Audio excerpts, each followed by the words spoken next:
You can see God in anything your reflections in. I can find God in anything I'm reflected in. You can see God in anything your reflections in. I can find God in anything I'm reflected in. You can see God in anything your reflections in. I can find God in anything I'm reflected in. You can see God in anything your reflections in. I can find God in anything. Some people open up their eyes to see the world they know outside. I can close my eyes and see all that and way beyond. When these trials of life come heavy and these obstacles get hard, feeling like I need some answers, I just go and talk to God. I just go and talk to God when I'm looking for guidance. Need more than sight, need vision, need direction when I'm blinded. Then I start that conversation with that voice I hear inside me. And that conversation starts with a voice inside that sounds just like me when I talk to God. You can see God in anything, your reflection.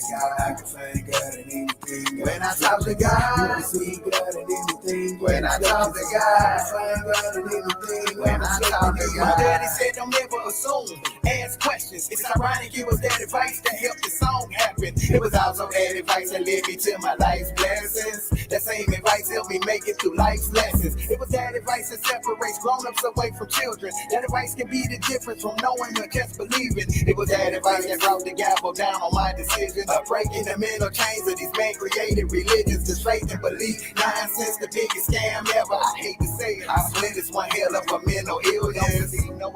Why we do it with these religions? The fact that COVID's killing while all of these guys is missing.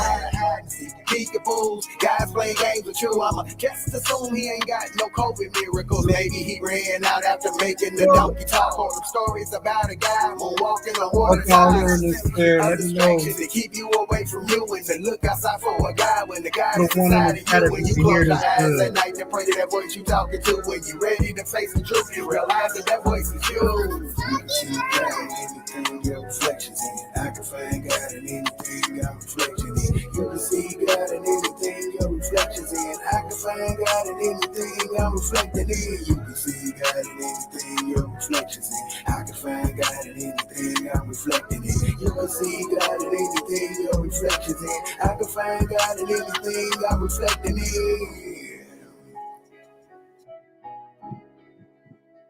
Yo, what up, family? Hey, and man, I hope y'all enjoyed that. I hope y'all was able to hear that. Y'all let me know in the comments if you were able to hear that clearly. I had some technical issues that I hope I got worked out. Hopefully, the internet is streaming seamlessly to you all without all the choppiness. Y'all got to let me know if that's still a thing or not, and then let me see if I can make some adjustments. But welcome back to another installment when the pastor has questions. All right, Sun Drop, thanks for letting me know that. I'm glad you could hear it clearly. On tonight, sometimes these topics just come to me during the day, y'all, and I just kept getting bombarded. And then finally, I was like, you know what? Why is the Christian religion just so absurd? It's just simply absurdity. Just think about it. Just think about some of the things that maybe you used to believe it. I used to believe it. I believed it, and I believed it so much to the point where I would have given my life for this stuff that I truly believed in. By the way, Thursday show at 7. Y'all want to catch that one. I'm going all in. I'm calling names and everything. I'm talking about the Church of Christ, why they say they're the only ones, why they're the only church going to be saved.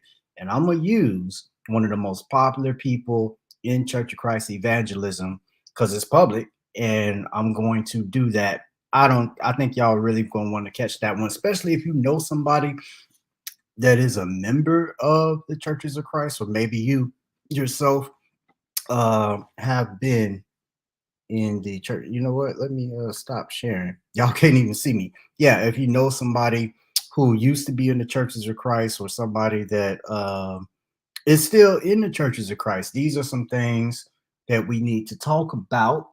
And I think that episode is gonna be good. It's gonna be very insightful. Now, why is the Christian religion just so absurd? Okay, why is it that we believe such absurdity, things that are just preposterous to believe in?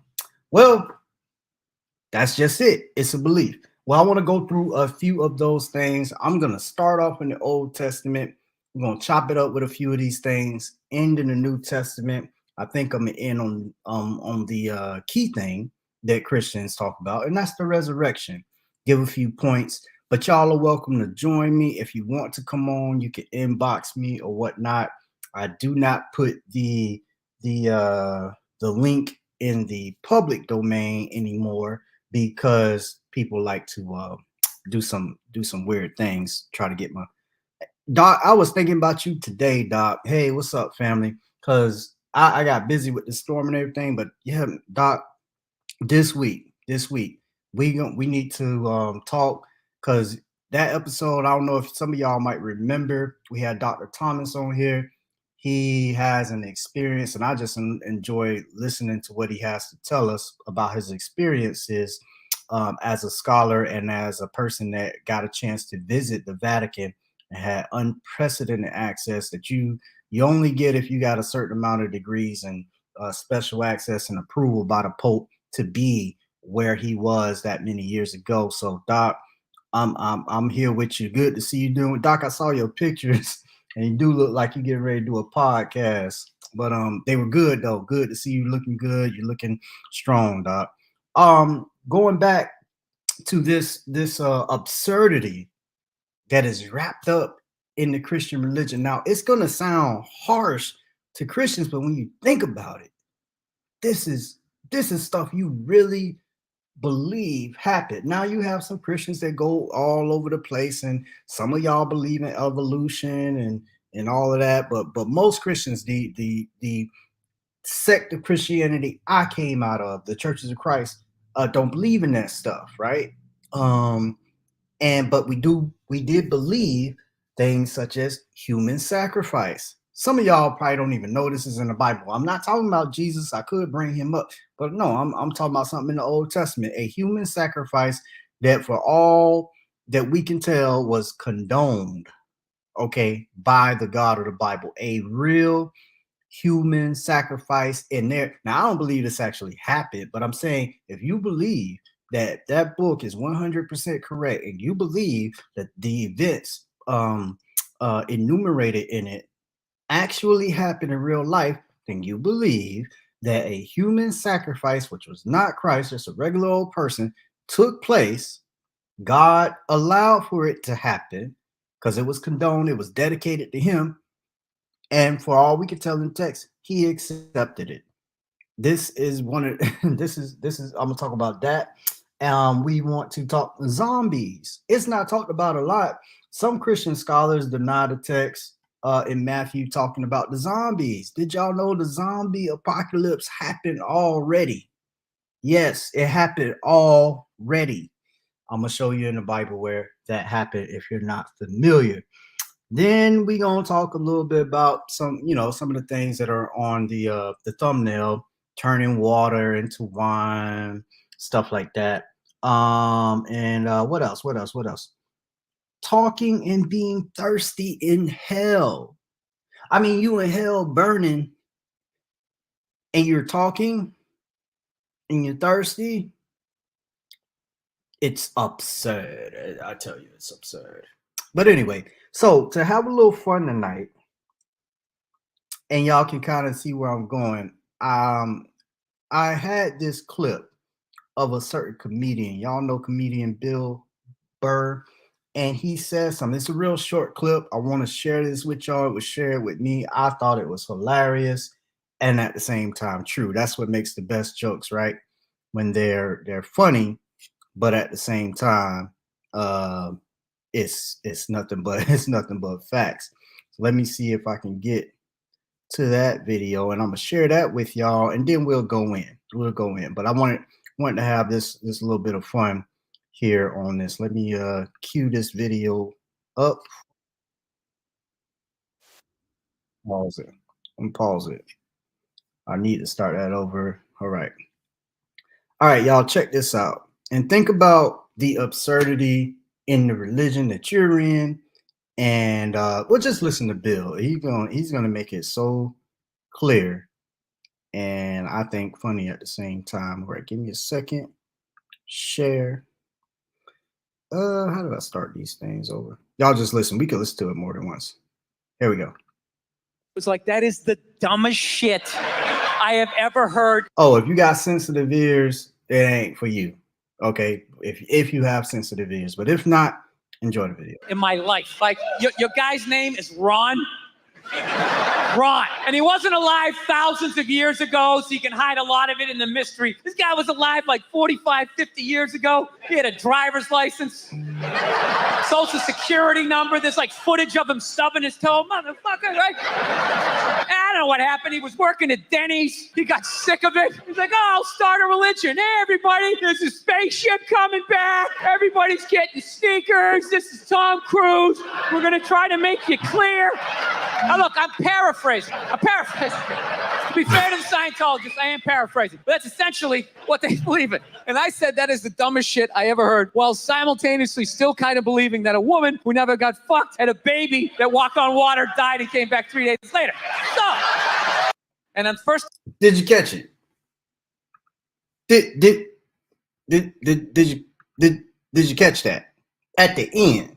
That was the punchline. At the end, let me play it one more time, because Christians, they do that. You do this. You do this. If somebody from another religion came and shared with you their so-called miracles within their religion, what they believe in their religious books, most of you Christians would be looking at them like, you got to be kidding me. You believe this crap? Well, maybe you're better than me. I did. Because I had a Mormon try to convert me, but this is just funny, but it's true in the Christian sense. I'll give you some examples in a moment. Let's listen to it one more time. First time I heard the story of Scientology, I was like, that is the dumbest shit I have ever heard in my life. Like, your guy's name is Ron. Ron. And he wasn't alive thousands of years ago, so you can hide a lot of it in the mystery. This guy was alive like 45, 50 years ago. He had a driver's license, social security number. There's like footage of him stubbing his toe. Motherfucker, right? I don't know what happened. He was working at Denny's. He got sick of it. He's like, oh, I'll start a religion. Hey, everybody, there's a spaceship coming back. Everybody's getting sneakers. This is Tom Cruise. We're going to try to make you clear. Now, look, I'm paraphrasing. To be fair to the Scientologists, I am paraphrasing. But that's essentially what they believe in. And I said that is the dumbest shit I ever heard, while simultaneously still kind of believing that a woman who never got fucked had a baby that walked on water, died, and came back 3 days later. So, and I'm... Hey, I'm just saying. Christians, you're calling other people's religion absurd. Y'all know what the Mormons believe. They believe that Joseph Smith found some golden colored tablets that was written in some unknown whatever language. It might have been Hebrew, I don't know, but he didn't know the language, and he received some divine help to decode it and all that kind of crap. And Christians say that the Mormons are crazy for believing this stuff. The Mormons also believe, I guess when Jesus left Jerusalem and supposedly went on back to heaven, he did a ministry here across the Atlantic in the Americas. Okay, and you can see it even in the I got a Book of Mormon around here, but I got to organize my books, and they got pictures in it of these huge, really strong Anglo people. Like all of them got like ripples. See, all of them look like guys from the movie 300. All of them. Okay, I think there's something in that. But anyway, this right here is the type of absurdity that Christians blame other people for believing in, and you never take a look in the mirror. Well, allow me to hold up a mirror and let's go to our first story or example.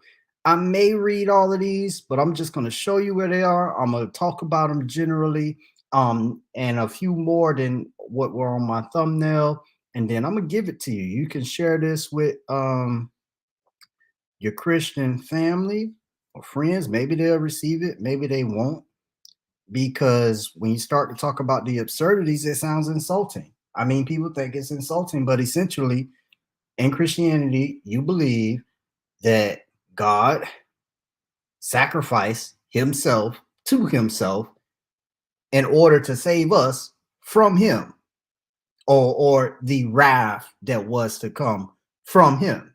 That's what you really believe. I mean, when you think about it. But anyway, let's share and let's get into it. Let's go. All right. This is the first one that I'm going to deal with tonight. This is the story of Jephthah. And it's now, again, I don't think none of this happened, but if you're a Christian, you totally believe this happened. And some of you, if you're you probably don't even know this is in your Bible.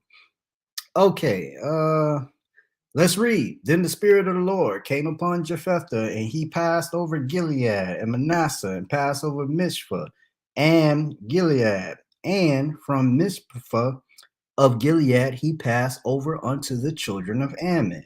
And Jephthah vowed a vow. That's where we at. Unto the Lord, and said, if thou shalt without fail deliver the children of Ammon into my hands, then it shall be that whatsoever cometh forth of the doors of my house to meet me, when I return in peace from the children of Ammon, shall surely be the Lord's. That's all capitalized there. That's Yahovah. And I will offer it up for a burnt offering.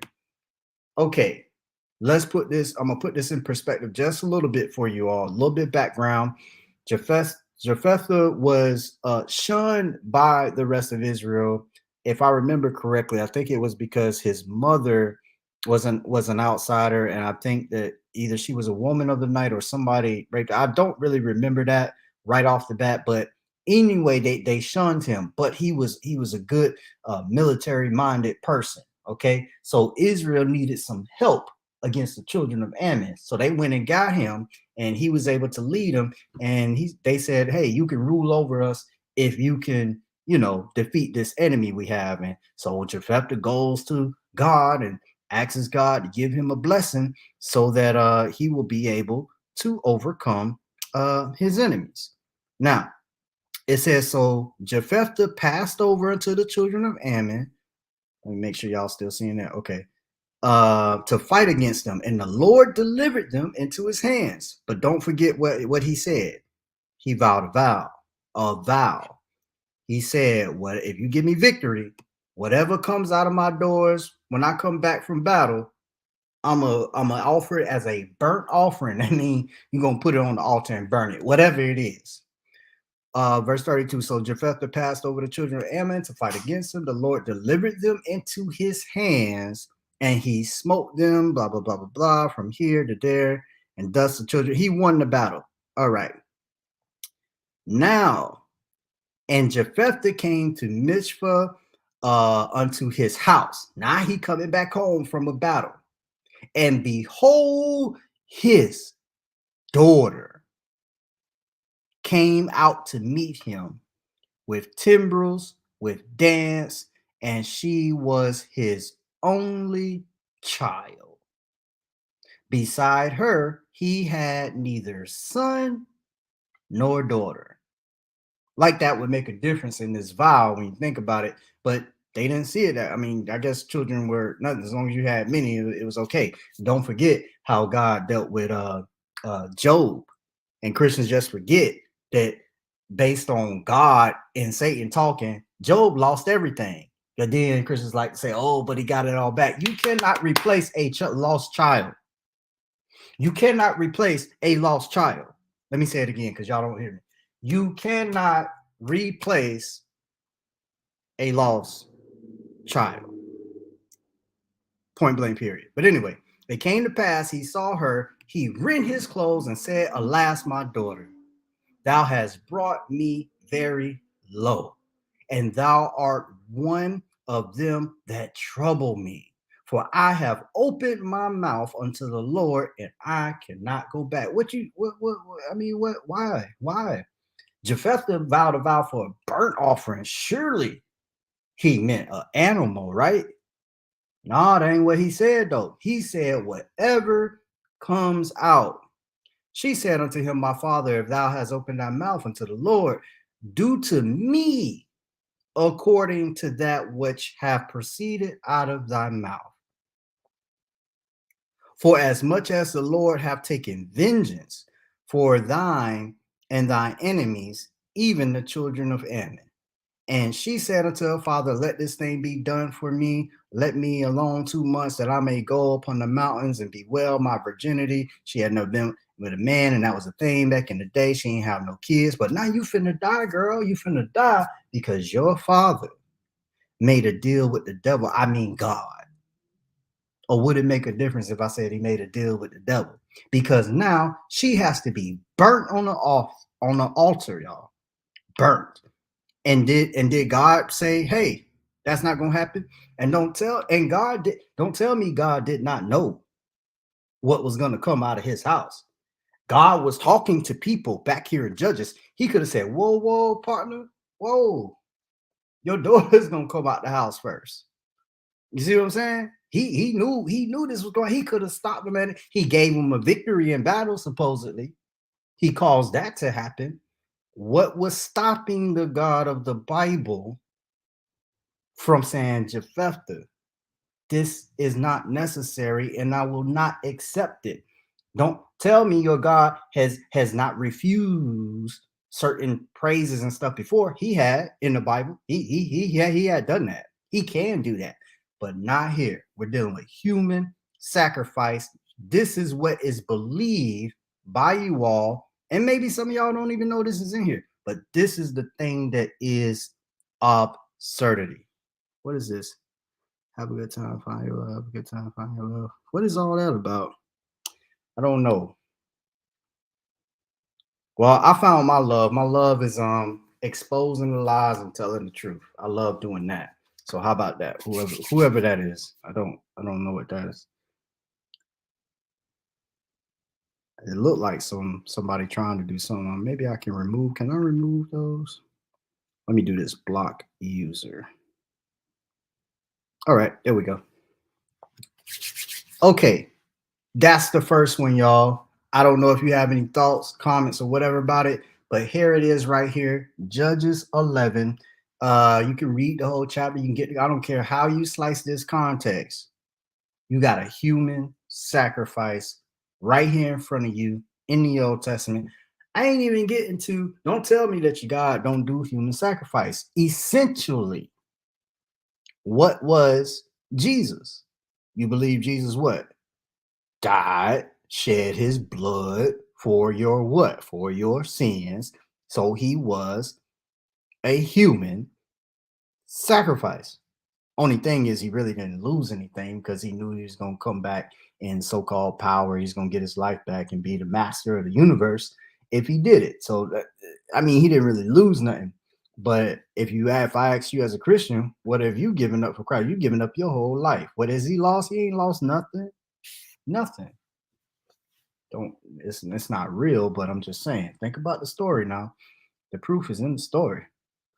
With that being said, and for the sake of time, and y'all are still welcome to join me, I'm gonna move on, and let's see, we'll go on and jump into the New Testament right away. So in the New Testament, I didn't even pull up Matthew. Let me pull up. I wanted to start with this one.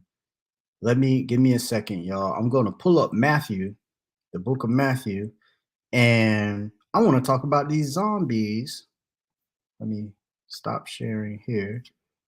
The reason I want to do this is because this is another passage that often gets overlooked, and it's just freaking utter absurdity. Sometimes I've been saying a lot lately and really kicking myself for believing a lot of this stuff, but it's like because it happened in the past, like Bill Blur said, and he said, you can hide the mystery when it happened thousands of years ago, right? When it happened nearly 2,000 years ago, you can hide some mysteries. He was hinting to where he was going, that while Christians are calling other religions preposterous, oh, that doesn't make any sense, oh, that doesn't compute. Meanwhile, you believe in these things that I'm enumerating here right now. And as we get into the New Testament, it just gets even more absurd. It's preposterous, I tell you. Preposterous. All right. Matthew 27, verse. Now this is right after Jesus died. Let me share my screen. Present. Share screen. All right, Matthew 27. I'm showing y'all the absurdities. Okay, the just pure, straight up absurdity of the Christianity itself. This is after Jesus dies. He's on the cross. He dies. And it says, some that stood there heard him say, this man calls for Elias. That's when he was like, Eloi, Eloi, lama sabachthani. Okay, when he was saying that on the cross. Verse 49, the rest said, let be, let us see whether Elias will come and save him. Jesus, when he had cried again with a loud voice, yielded up the ghost. Now he's dead, right? And behold, the veil of the temple was rent in twain, in two, from top to bottom, and the earth did quake. Look at that. The earth is shaking, and the rocks rent, rocks busting open. Verse 52. And the graves were opened, and many bodies of the saints which slept arose. Y'all, let that. Can we let that marinate for a minute, y'all? Hollywood and these movies are so good because they're filled with stuff like this, but it's a movie, it's fantasy. But for some reason, what up, Deshaun? For some reason, if it's in the Bible, oh, you can't. It happened. It happened. I had he's still a friend of mine. I had a Christian friend of mine. I was basically challenging him to do some research, and he just simply tells me, if it ain't, if it go against the, it's wrong. Basically, he was saying he don't need to do any research outside of the Bible. And that's the kind of absurd thinking that you have when you've been brainwashed into religion. It is a must that we keep teaching this. I believe so, Deshaun. I honestly, y'all, I do get a little weary and trying to keep some content coming to y'all, but I have faith. Okay, I have faith that we can do this. No, I got to go ahead and do it. I got to put these episodes out here. I got to do the work. I got to do it. I got to get it. And thank y'all for joining me as we get it. Now, going back here to these Friday the 13th, the living dead, they get up, Jesus on the cross. They said the graves were open. Many bodies of the saints, just them, which slept, arose and came out of the graves after his resurrection. Okay, so now this is a little, you gotta follow the chronology here.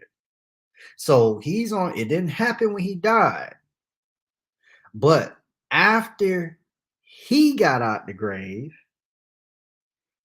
they went into the holy city and appeared unto many. Think about that, y'all. And they went into a city. They had people back then. This would have been like an amazing thing for even back then. Nobody talks about this in that time. The only place you're going to read about, you're going to find out about this night of the living dead in the Bible is right here in Matthew. Not even the other so-called gospel writers. They don't even bring this up. Y'all remember this. Matthew 27 and 52 and 53. The dead got out their graves and went into the city after his resurrection. Now, I hadn't thought about this until now. I hadn't thought about this until now. What did they look like? And if this really would have happened, how, and it happened after his resurrection, when after the resurrection, and how do they know which person is the resurrected Jesus? Because maybe some of these saints were men. Maybe they looked. I mean, we don't know. We wouldn't know what they supposedly look like. They didn't have pictures back then. It says saints which slept or rose, or, you know, what, however, or whatever that was. That is absurd, y'all. We Christians believe that when Jesus resurrected, some other saints resurrected too, and they just walk on into the city. What were they doing in the city? Well, they got to die again. The Bible also says, appointed unto man once to die. But if you've been resurrected, well, I guess you get to do it two times. But anyway, keep going, Eli. Thanks for the encouragement. Propaganda works. Most people believe in religion because they were told to. That's facts. I did. You know, I believed in it because I had no reason not to when I was being indoctrinated with it. My mother was telling me this stuff. My grandmother or whomever, they were, you know, and I still, I don't they think that they meant any harm, but now I'm an adult and I'm looking at this stuff. It doesn't work. It doesn't make any sense.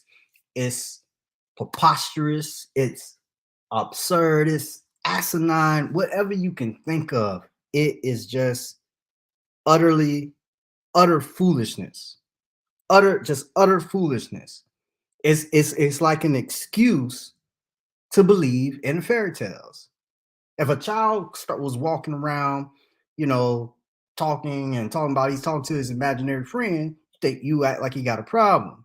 But Christians do it with Jesus or whomever else, whatever they believe, and it's perfectly okay. Nah.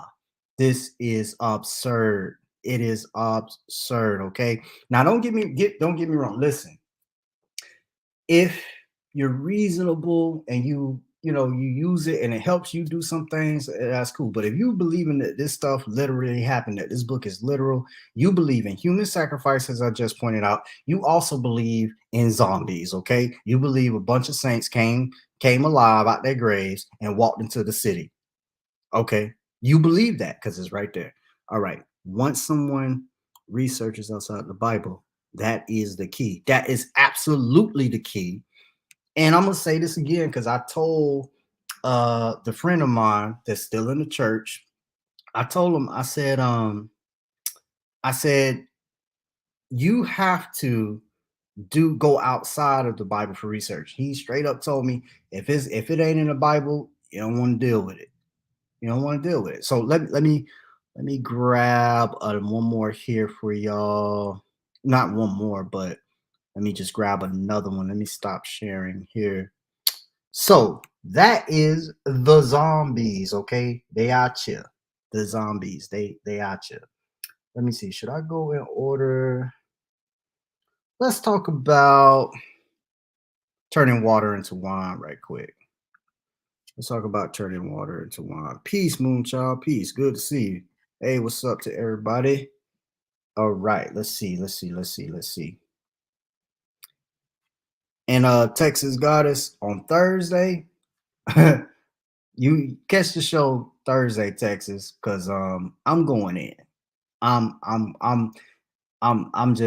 calling names and all, because this stuff, and the main person I'm gonna be calling out lives right here in my city. They do not want to see me because I know, not only do I know what's public, I know more than that. But anyway, and I'm not afraid. I am so not.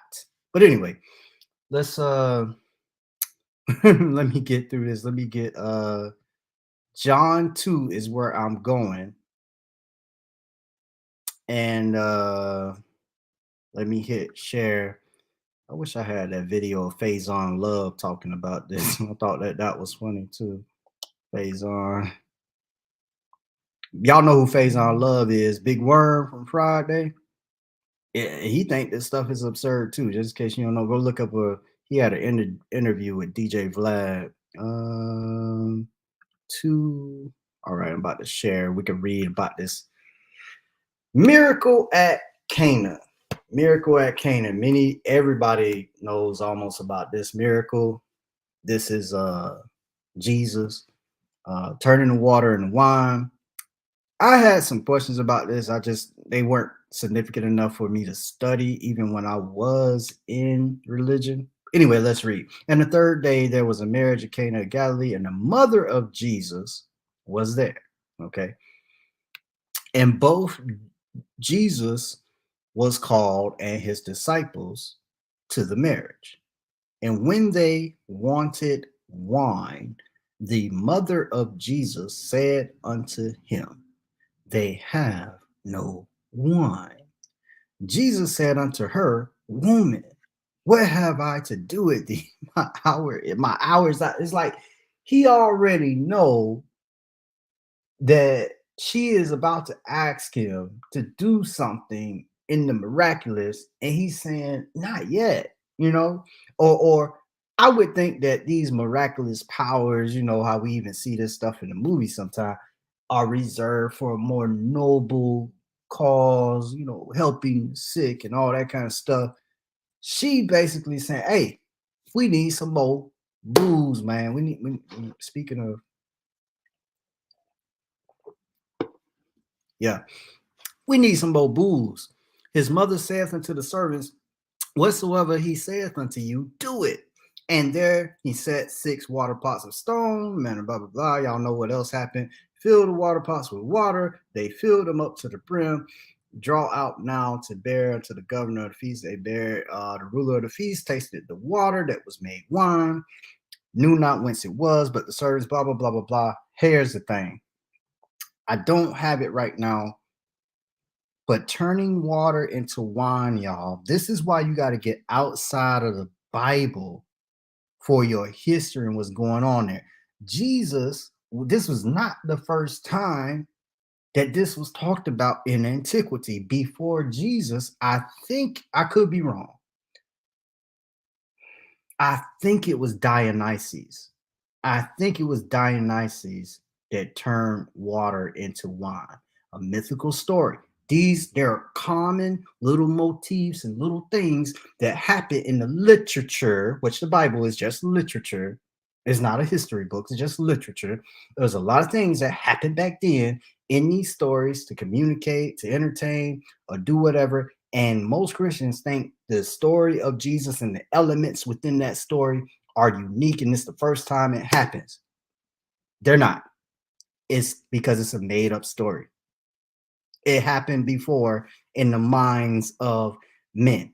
And to believe that this is the case, there's a magician's trick from back then where people would act like they were doing this, fool the people that were watching, and they weren't really turning water into wine. Okay, so that's another thing to know.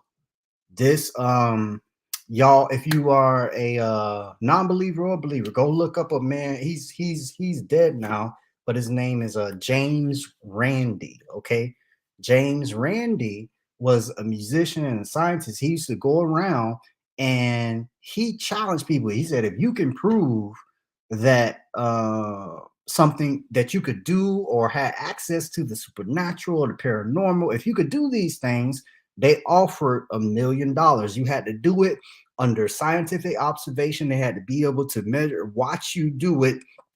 And nobody received that $1 million because they were able to figure out that everybody was full of it. Nobody, this isn't actually happening. But here we are. Christians today believe that Jesus turned water into wine, and there is nothing you can say to have them not believe otherwise. Even though you can't verify this, y'all. What most okay, if we said it to you today, you wouldn't believe it. Why do you believe 2,000 years ago? Why? That's key. Why do you believe something so absurd, so extraordinary? If I told you something not even really extraordinary, there are certain things I could tell you you won't believe in this, and they're totally possible. All right, so let me see where we at. All right, so that's absurdity. What, 3? Number 3.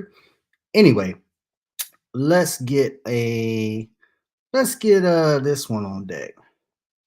let's try hell. Y'all know last time we were here, we talked about hell a little bit, and Mary had him feel when he was 10. Hey, probably so, man. Because she knew what he could do, right? Why would she go to son? He had to be doing some miracles or doing something that we ain't heard. At least we're not hearing about it in these gospels. Dr. Thomas, if is he still on here, I know he'll know what I'm talking about. The Gospel of Thomas, the Gospel of Barnabas, and some of these other um that didn't make it into the canon, some of these other gospels talk about Jesus's childhood. They say things like, he made some doves or something of clay and made them come alive and fly away, and he did some other stuff too as a child that wasn't really that good. But anyway, I can't remember them all. But yeah, she supposedly knew that he had the power to turn water into wine. And he is saying, not yet. Now, if he is God in the flesh and he says not yet, she need to wait, right? But no, that's mama, right? That's his mama. Anyway, Mary was the first. Mommy needs wine. Oh boy, y'all hilarious. Y'all are hilarious. Okay, let's see. All right, let's go to hell. I mean, let's go. Yeah, I meant to say that. But anyway, let me share it with y'all. Here's the next one. We're going to talk about the absurdity of this Christian religion. Let me see. Luke 16, share. All right, y'all check this out. Now, I think it was last week, did a show and I was showing you somebody's testimony. Dude say he went to sleep, something happened. He said he was in hell, and this is what hell is going to be like. So he gave us his long 30-minute testimony about what hell is going to be like. One of the things he said was, you ain't even going to be thinking about whether or not you know anybody. You're going to be so terrified you don't even know about family. And well, that's a lie, because in this parable, it is a parable, but Jesus's parables would be accurate, right? Because he knows what God knows. Look at this. There was a certain rich man clothed in purple and fine linen. He fared sumptuously every day. He was living good, y'all. He living large. 20. And there was a certain beggar named Lazarus, and he laid at his gate full of sores. This man was homeless. He's outside or somewhere near where the rich man lives, and he's begging, and he's all messed up, y'all. Just picture this in your head. And desiring to be fed, the crumbs fell from the rich man's table. Moreover, the dogs came and licked his sores. And it came to pass that the beggar died and was carried by the angels into Abraham's bosom. The rich man also died and was buried. He was carried to the. They did not talk about now the I don't know, maybe the rich man, I mean the poor man, maybe his body just rotted. I don't know, maybe he wasn't even given a burial. But it says the angels, it paints this nice picture, right? The angels carried him to Abraham's bosom. Okay. And he, in verse 23, but the rich man died, he was buried, and it says the rich man in hell, he lifted up his eyes. He can see while burning. Okay. Yeah, he's burning, but he can see. Being in torments, he seeth Abraham afar off. Not only can he see, he can focus his sight while he's still feeling the full effect of hell. Think about that, bro. You can't even keep your hand in the oven for a few seconds without thinking about nothing but that hand. Okay. Verse 24. I'm telling y'all, it's absurd. Come on now. And he cried and said, Father Abraham, have mercy on me. Send Lazarus, okay, that he may dip the tip of his finger in water and cool my tongue, for I am tormented in this flame. Now you're supposed to be in a fire and brimstone place, and really it's supposed to be a non-physical place. What is water? What is water in a non-physical place? And Father Abraham doesn't stop to tell him that. He's gonna say, well, we don't have any because we don't need water. We're something different altogether. You're not getting any water, and those of us over here in heaven, we don't need water. We don't need to eat, so we ain't got none. He could have told him that. Could have told him that for our sakes if he knew we was gonna read the story. It's good wine right there, y'all. And he cried and said, Father Abraham, have mercy on me, son Lazarus. Okay, I read that part. Verse 25. I told you it was good wine. But Abraham said, Son, remember that thou in thy lifetime receivest thy good things, and likewise Lazarus evil things. But now he is comforted. See, that's where some of us get the okie doke. That's where the okie doke was done on you in slavery. Yeah, it ain't so good right now, but when you die, yeah, it may not come to pass right now, but when you die, and oh, you can't walk, you're in a wheelchair now, but when you die, yeah, you might be blind now with your physical eyes, but when you die, yeah, you can't hear and your ears are plugged up and you're deaf and dumb, but when you die, you're gonna be able to hear, see, walk, smell, taste, touch, and all. It's supposed to be a physical place. Y'all heard the preacher come out? I'm in here.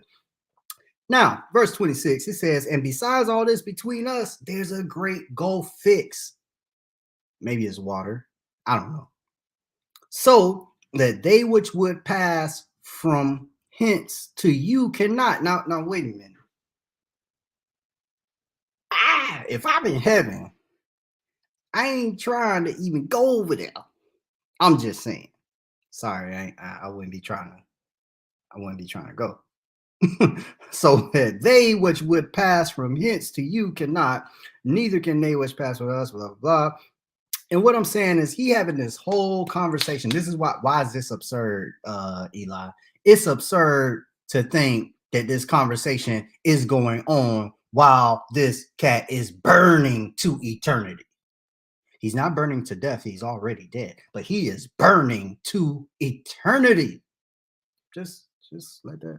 Let me see what y'all saying.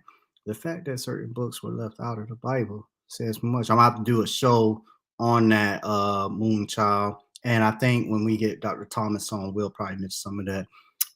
Why wouldn't they give the whole story? What are they hiding?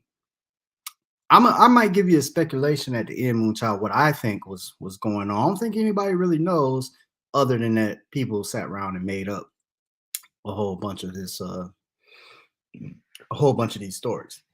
Anyway, that's absurd to think that this guy is sitting there in the flame, burning, okay, and he having this whole conversation while he's on fire. Not absurd. No, not really. Okay. Is there a story where Jesus killed a kid as a yes, Joe Smith? Which one? I think that's the Gospel of Barnabas. I could be wrong, Joe, but I think it's the Gospel of Barnabas where he killed somebody. It's a story about Jesus. He either pushed him over a cliff or something, and then he brought him back to life later or whatever. But anyway, let's see. I'm almost done. Let me get a few more here. Let me see. Which one do I want to do next? Let's do this one before we come to the second to the last, and then I'll top it off with the resurrection. Let's do one in the New Testament, but he's talking about something that actually happened in the Old Testament. I'm picking this one because we used to actually joke about this text when I was in school learning preaching and learning the Bible. We used to joke around with this text. Where yeah, Second Peter. Y'all will see why. Y'all will see why. We were just immature college kids, ministerial college kids, and we were being funny. We were being funny. Now y'all remember the story of Balaam in the Old Testament, and he was trying to get his donkey to move, and the donkey wouldn't move, so he hit the donkey 3 times, and the donkey like, man, what you doing hitting on me? Donkey started talking to him. So let's read. Just set that up. And 2 Peter 2:15, it says, which have forsaken the right way and gone astray, following the way of Balaam, son of Bozor, who loved the wages of righteousness. And now this is what Balaam did, but was rebuked for his iniquity, the dumbass speaking with man's voice. This is KJV, y'all. This is KJV. Hold on. Let me. Okay. But was rebuked for his iniquity, the dumbass speaking with man's voice, forbade the madness of the prophet. Dumb means not supposed to be talking, but this man, this donkey, started talking in a man's voice. I tell you, who would believe such absurdity? Christians. That's who. The donkey saw an invisible monster. Exactly. The donkey saw an angel, y'all. Okay, Balaam couldn't see it. The donkey saw it. Donkey was like, hey, move it. He tried to make the donkey move. And then the donkey finally opened the mouth. He said, hey, man, hey, you hit me these 3 times for? Don't you look? And then the angel basically was gonna kill Balaam if he would have came a little bit further, but God chose to make the donkey talk, or because of the encounter. So I guess if animals can really see this stuff and it really exists, then some of y'all dogs, cats, donkeys, if you got them, horses, if you got them, they ought to start saying, hey, over there, see that? And that would be all the proof we need if we could see something. But I'm just saying, y'all, it's absurd. This is Christianity, and you believe that a donkey talked. There's a lot of this, but I'm just pointing out certain things tonight. Again, if y'all want to come on, I haven't checked my inbox. If you want to come on before I get out of here, send me an inbox. If you're on it got me on Facebook, shoot me that. See, my mom. Look at this next time. Okay. All right. Let me get this. This is pretty much the last one. I'll probably just talk at the end, give y'all some bonuses. Before I get into the Garden of Gethsemane with a few questions, before I get into that, y'all continue to subscribe to the YouTube channel. And y'all do what y'all can to support. And the main type of support I'm asking y'all for is to subscribe to that YouTube channel and get people to subscribe to the channel. That's the main thing I'm asking y'all to do and share this out. I am trying to grow this because, like was said earlier, I do believe we really need to get that out. There's the YouTube channel scrolling across the bottom. I think that's good. Okay. All right. We're going to our second to last one. The last one is just a bonus. Let me stop sharing there. Let me share this one. Luke 22. I think it's Luke 22. I won't. Luke 22, Garden of Gethsemane. Now, if you're familiar with the Bible, you know this story because this is when Jesus suffered from hemohydrosis, See, somebody's oh no, they ain't trying to reach me. I ain't doing that. Sorry, y'all, I got a text. But anyway, yeah, this is when Jesus was supposedly sweating, and his sweat uh mingled with the blood, and I'll go into it. But this is the Garden of Gethsemane. All right, listen close. Let me set this up. If you're a Christian and this has been shared, if you are a non-believer, just listen close. If you're a Christian, I really want you to think about how you believe you got the Bible, how the Bible was given to us. I'm going to give you something that the Bible says itself that is going to be completely absurd when I'm done explaining it. It's going to be completely absurd. So y'all listen close. I have said this before, but it may be the first time some of y'all have heard it from me or heard it at all. Please, please, please. Where are we on time? Y'all can timestamp this one, in my opinion. Where are we?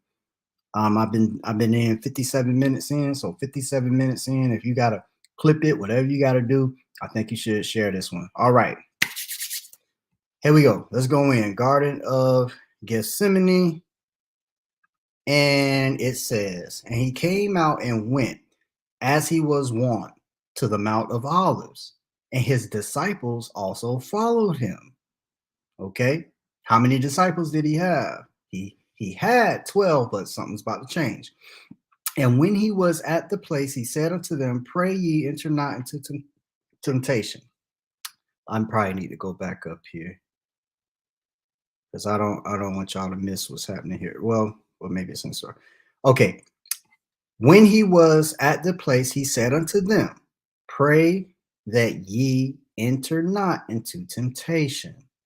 And he was withdrawn from them about a stone's cast, and kneeled down and prayed, saying, Father, if thou be willing, remove this cup from me.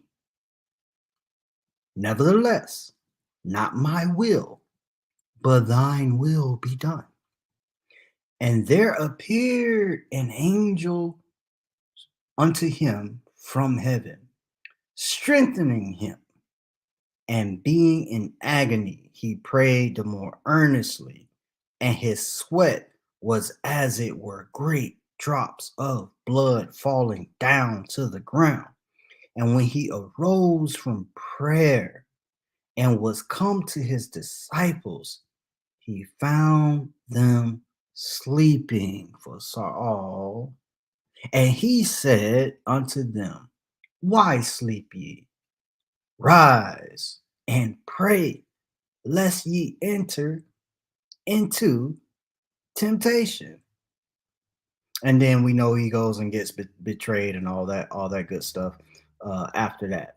Now, why is this important? Y'all with me? Let me see. Let me come back. Why is this important? Let me break this down. Luke 22. The reason this is important, number one, who do Christians believe wrote this book? You believe that a man by the name of Luke, who was considered a physician, a doctor, a medical doctor of that day and time, wrote this book. That's what you believe, that Luke, a medical doctor, wrote this book. Although we have no evidence for the Luke or who he really was, or did the guy named Luke really write? But this, well, do we have? Well, this is what you believe. This is why that's important. Let's go to chapter 1, and Luke is going to tell us how he came across the Jesus story and how he gathered information to write this story. Look at this, y'all. Watch this. This is Luke's words, supposedly. This is whoever wrote this, this is their words. For as much as many have taken in hand to set forth in order a declaration of those things which are most assuredly believed among us. So there are things believed among him. By the way, Christians, most people will say Jesus was crucified between somewhere between AD 30 and AD 33, up in there. Let's just say AD 33. Okay. Churches of Christ usually say AD 33. It's not until AD 70 that the scholars place the writing of Luke. AD 70. So you're dealing with almost 40 years after the crucifixion, okay, that Luke is writing this book. He says, these are the things which are believed, even as they delivered them unto us. Why would it be delivered unto Luke if Luke was there? That's because Christians, if you didn't know, Luke was not one of the disciples. He was not there.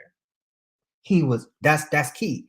He was not there. I'm about to show you why this is so absurd to believe.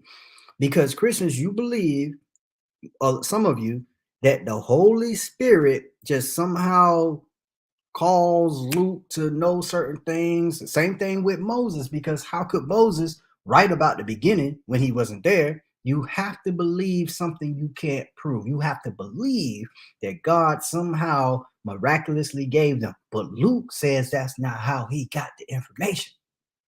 Luke tells us how he got the information. Look, he says, it seemed good to me also, having had perfect understanding of all things from the very first, to write unto thee, in order, O most excellent Theophilus, that thou mightest know certain of those things which thou hast been instructed. This is how Luke got the information. He tells us right here, even as it was delivered unto us, which from the beginning were eyewitnesses and ministers of the word. But Luke was not there. He took it in his hand, the declaration of his thing. Basically, what this will boil down into, is he's investigating. He's talking with people about how this happened. Now, Luke was not with the 12. Let's say you don't see that, or you could go do your research on these first 4 verses. Let's say you don't see that. That's fine. You don't have to. But you do know Luke was not one of the 12, right? There was only 3, when you read this account, 3 disciples with Jesus: Peter, James, and John. That was his inner circle. That was his 3. The story says, let's go back. Brady, let's back up here. Luke, I'm sorry, y'all. Let me get back to the sharing screen. Let's go back to Luke 22. Okay. It says he withdrew from them a stone. Now he's with the 3, and imagine how far you can throw a stone. He goes away from the 3. And look at what happens while he's away. Look at this stuff.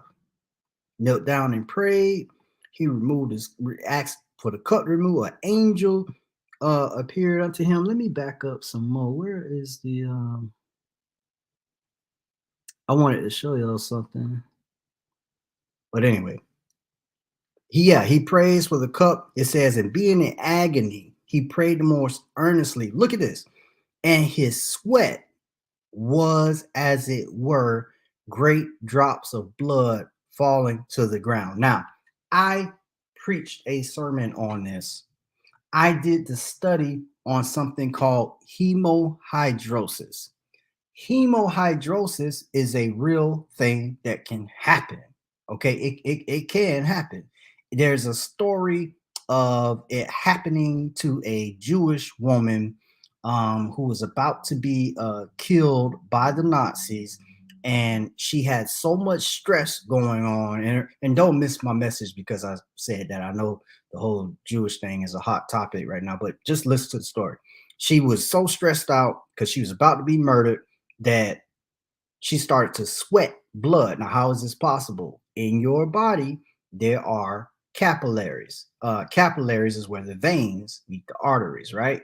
Some of these capillaries are near your sweat glands, but under enough stress, the capillaries being fragile, they can break, and the blood from these capillaries can seep into your sweat glands, and blood will actually come out of your sweat glands.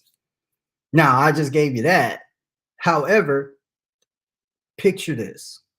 3 men, well, 4, 3 stay one place, the other one goes off and prays, and the guy that's telling us that this happens is not even there. He's not even probably alive yet. He's not there. Jesus died AD 33. Luke is writing AD 70. How does Luke know what Jesus said in the prayer? How does Luke know that an angel appeared unto Jesus? He couldn't have been told by the disciples.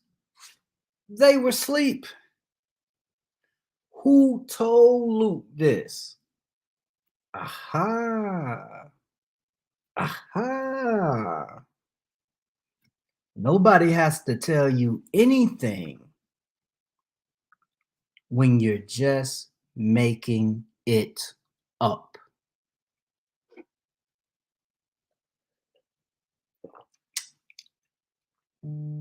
Straight out of Canaan. Straight out of Canaan.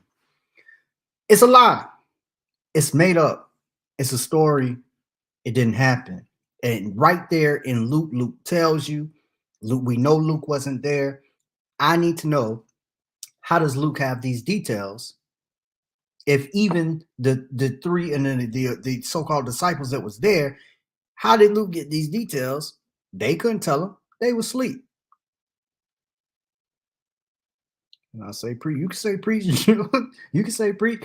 Hey, that's what I'm doing. Now Thursday, I'm really gonna preach because I'm coming. Look, y'all. Look. I'm coming at the Church of Christ because that's what I came out of. That's what I was under. That's what I said. That's what I know. People be getting mad at me. You don't talk about Islam and all. I don't know enough about it, but it's BS too. I know that. It's all of that. I'm just not a religious person, but I deal with what I know. What up, Chris? Somebody got to tell me how Luke got this information if he didn't just make it up. So it is really absurd. And the reason it's absurd is because you got people out here believing this, dedicating their life to it, willing to die for it, and it's really just a belief. You have no evidence. You don't have it. It's not there. And then some of y'all don't know what circular reasoning is. You say, oh, it's right there in the Bible.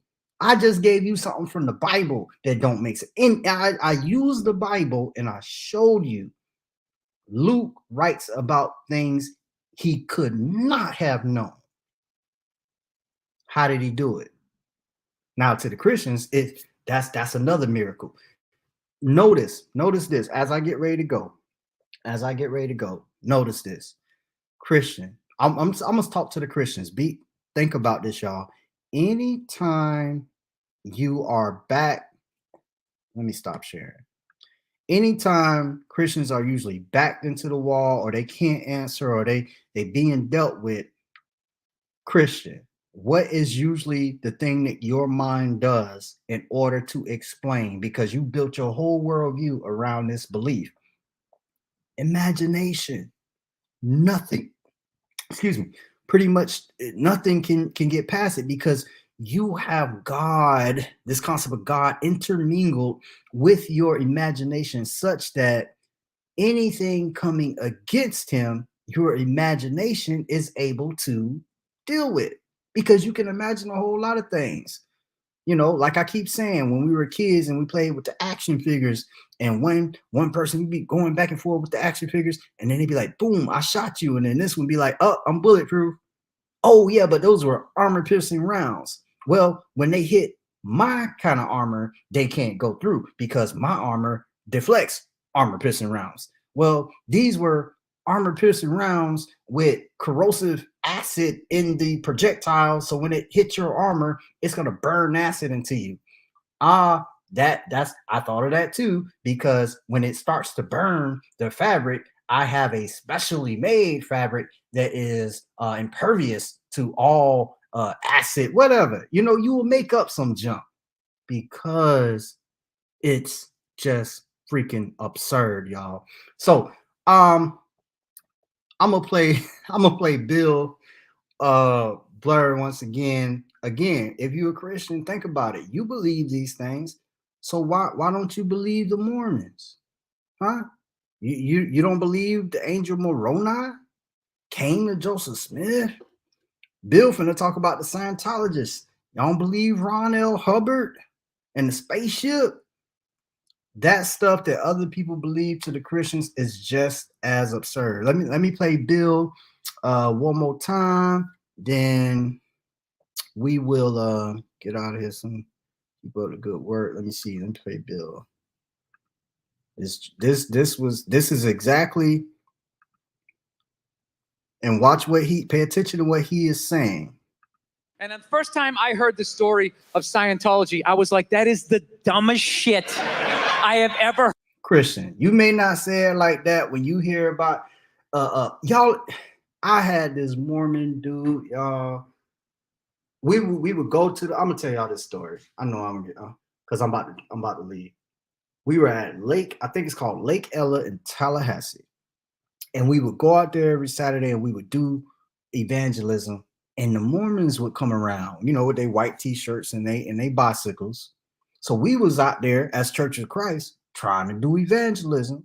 Here they come, and the Mormon dude, oh man, he started telling me the story of the angel Moroni, y'all. And when I tell y'all, if I didn't know no, he was so passionate. He believed that story. So while he was telling me that story, he started crying and everything. He totally believed that story. I went right to the book of Galatians and told him that Paul said if him or an angel from heaven preach any other gospel, let him be accursed. So I say, even if I did see the angel Moroni, I would tell him he is a curse. I would tell him that he's a liar if I did see an angel. And I'm looking back on it, man. I was hardcore when I was in the church. So what made the church think I'm gonna take it easy on them now? Thursday, I'm gonna light that mother up. I'm gonna light it up. I'm going to light it up. Yes, I said it. I'm coming. All right, Bill. Ever heard in my life. Like, your guy's name is Ron.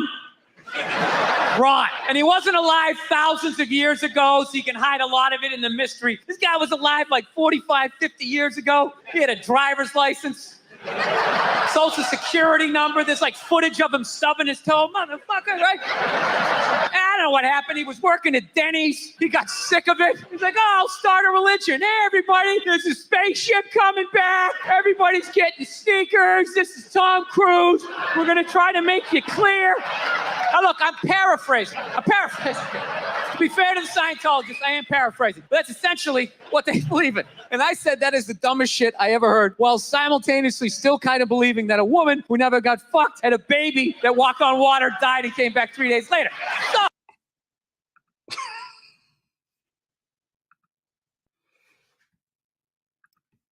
My man Bill said he thought what they believed was dumb, while simultaneously believing that a woman never had sex, gave birth to a baby that died and came back 3 days later. The absurdity of Christianity, y'all. I will send you some gas and matches. And hey, get them gas and matches coming, Joe, because I'm gonna light them motherfucker up on Thursday. You hear me? I'm gonna light it up on Thursday. I'm calling names and all. I'm gonna show y'all. I'm gonna go through a video of how we were taught to pull people, at least how I was taught, at least the system that I was most successful with, because I actually did it. I used this and I baptized over 20 people in less than 30 days. I'm being conservative by saying 20. It was more than that, but I know it was at least 20 in less than 30 days at a church that really didn't have more than 1 or 2 baptisms a year, if that. But I was able to do 20 in 1 month by myself and got some other people on fire. And they did like 5 and 10. Some other people that I'm gonna go through the same video because I found it on YouTube. It's there, and I'm gonna go through this 42-minute video, and I'm gonna show you the mind. It's just crazy. And yes, if you're a member of the Church of Christ, and you love this person, you're going to be offended. Let me tell you what, I don't care. Okay. Nope. I might be the ye of the church or whatever. I don't care. It's up. Y'all can hey, it's up. I'm gonna tell it like it is. Okay. So if that's about all I got for y'all, but what I want to do, y'all show my boy Kali some love. I'm gonna send us out with an outro from Chief Kali. Y'all just stay here with me for a while I can set this up and we can rock out to it. Y'all send your comments. Y'all let me know how you feeling out there. I'm gonna put this Chief, if you watching, thanks for this intro / outro. Y'all support Chief Kali, man. Good brother. And share this.